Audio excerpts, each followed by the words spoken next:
Hola, Hotshots, and welcome back to the Big Brain Hotshot Show. I'm Mr. Gabe, and as a reminder, our word of the week is simple.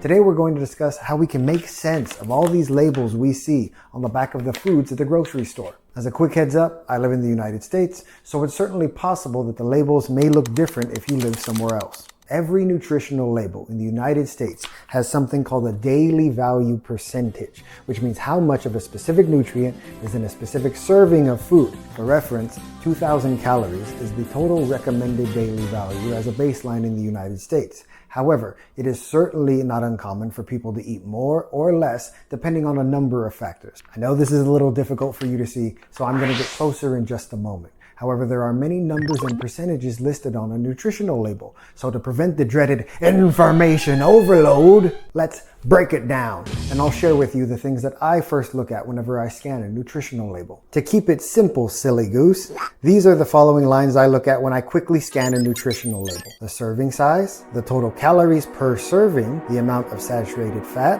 the amount of sodium, and I look for added sugar and protein. While everyone has different caloric needs, I prioritize these because I want to minimize my intake of sodium, saturated fat, and added sugar. It took many years of conversations with my medical professional, education, trial and error, as well as logging everything I consume for me to know exactly how much I need of everything listed on a nutritional label. Before I had that knowledge, I used three guiding principles to help me decide if I wanted to consume a specific food. 1. Is the sodium percentage or daily value a very high number? 2. Is there a high volume of saturated fat? 3. Is there a lot of added sugar? You can see on my favorite protein bar here that there's lots of protein, no added sugar, and while there is some saturated fat, it's less than 20% of the daily value.